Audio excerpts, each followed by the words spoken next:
इस बात पर गवाह हैं। उस वक्त हजरत आदम अलैहिस्सलाम तमाम इंसानों को देखते हैं। उन्हें आने वाले अंबिया की अरवा अलग से चमकती हुई दिखाई देते हैं, मगर आपको इस बात पर हैरानी होती है कि तमाम इंसान एक जैसे नहीं, अपने रंगो रूप और नस्ब में सब अलग हैं। वो बारी ताला से दरियाफ्त करते हैं कि ऐ अल्लाह, तूने सबको यकसा क्यों नहीं बनाया? जवाब आता है, क्योंकि मुझे अपने बंदों की तरफ से शुक्रगुजारी बहुत अजीज है। जन्नत में कुछ अरसा क़याम के बाद हजरत आदम अलैहिस्सलाम को एक खलिश महसूस होने लगती है। फरिश्ते तो हर दम रब की सना में मशगूल होते हैं। अब आप क्या करें?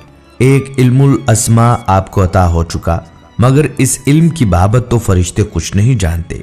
किससे गुफ्तगू करें, कहाँ करार पाएं?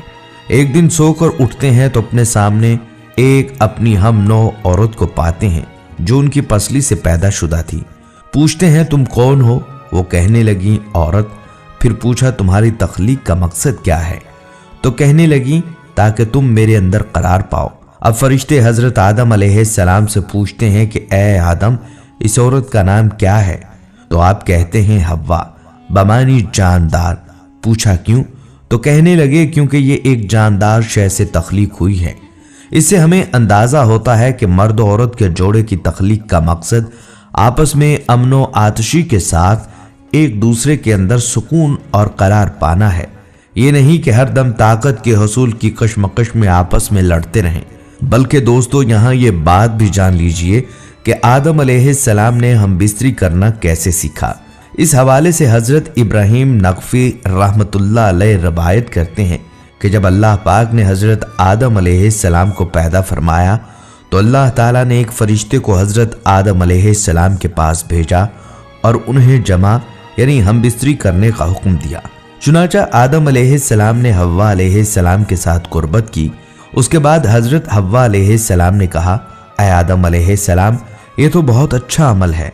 लेकिन प्यारे दोस्तों, इस रवायत की सेहत के बारे में हमें कोई इत्तला नहीं मिली कि ये दुरुस्त है या नहीं। बाज दीगर रवायात में इस वाक़े को कुछ इस तरह से बयान किया गया है कि जब अल्लाह ताला ने आदम अलैहिस्सलाम और हजरत हव्वा अलैहिस्सलाम को शजरे ममनुआ का फल खाने की वजह से जमीन पर उतारा तो वो एक अरसे से काफी अरसा तक जुदा रहे।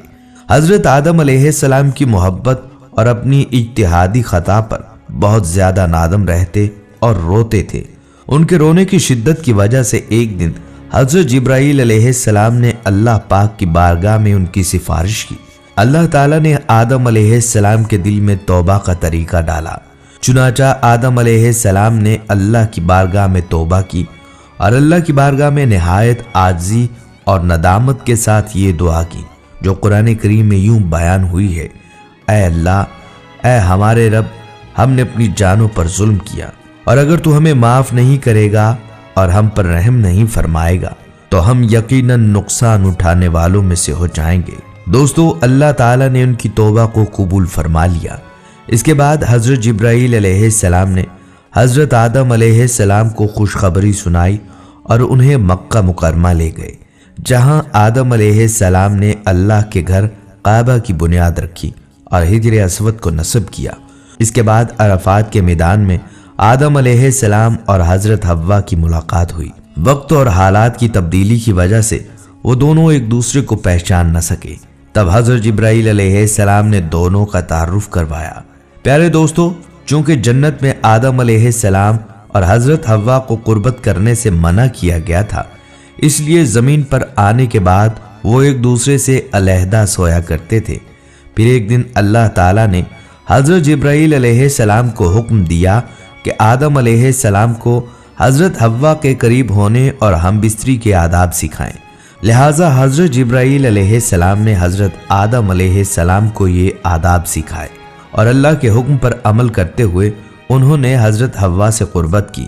हजरत आदम अलैहिस्सलाम ने हजरत जिब्राईल अलैहिस्सलाम को बताया कि उन्होंने अपनी बीवी को बहुत अच्छा पाया। इस वाक़े के बाद हजरत हव्वा से नस्ले इंसानी की इब्तदा हुई। प्यारे दोस्तों, एक रिवायत में यह भी आता है कि जब हजरत हव्वा को पैदा किया गया तो हजरत आदम अलैहिस्सलाम ने उनकी तरफ मीलान करना चाहा और इरादा फरमाया कि दस्ते मोहब्बत बढ़ाएं। तो फरिश्तों ने कहा, ऐ आदम, ठहर जाओ, पहले महर अदा करो। आपने फरमाया वो महर क्या होता है? फरिश्तों ने कहा महर ये है कि तुम नबी सल्लल्लाहु अलैहि वसल्लम पर दरूद पढ़ो।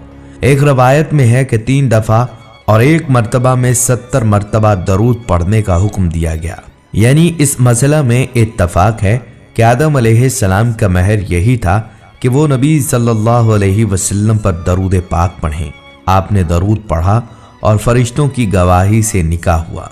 इससे ये भी पता चलता है कि बेशक नबी सल्लल्लाहु अलैहि वसल्लम हर मौजूद चीज के लिए वसीला है, यहाँ तक कि आप अपने बाप आदम अलैहिस्सलाम का भी वसीला हैं। दोस्तों, यहाँ मजीद ये रवायत भी जान लीजिए कि आदम अलैहिस्सलाम 100 साल या 60 साल जन्नत में रहे। इस अरसे में दोनों पर जन्नत के किसी भी हिस्से में जाने पर कोई पाबंदी न थी सिवाय शजरे ममनुआ के। शैतान अब इन दोनों का खुला दुश्मन था और वो अपनी सजा का बदला लेने के लिए बेकरार था। उसकी शदीद ख्वाहिश थी कि अल्लाह के हुक्म की खिलाफ वर्जी करें। फिर शैतान ने उन दोनों के दिलों में वसवसा डाला ताकि उनकी शर्मगाहें जो एक दूसरे से पोशीदा थी बेपर्दा हो जाएं। उसने उनसे कहा कि तुम्हारे रब ने तुम दोनों को इस दरख्त से इसलिए मना फरमाया कि कहीं ये फल खाकर तुम दोनों फरिश्ते ना हो जाओ और कहीं हमेशा जिंदा रहने वालों में से हो जाओ। शैतान की इन बातों ने हजरत हव्वा को सोचने पर मजबूर कर दिया और फिर शैतान की मुसलसल और तवातुर के साथ साजिशें रंग लाईं और उसने हजरत हव्वा अलैहिस्सलाम को यह फल खाने पर राजी कर लिया। एक दिन हजरत हव्वा अलैहिस्सलाम ने आदम अलैहिस्सलाम से कहा कि हम इस शजरे ममनू का जरा सा हिस्सा तो खाकर देखें, आखिर वो राज क्या है जो अल्लाह ने इसे खाने से मना फरमाया। शुरू में तो आदम अलैहिस्सलाम इस पर कतई तैयार न थे, लेकिन फिर हजरत हव्वा के मुसलसल इसरार पर वो भी राजी हो गए।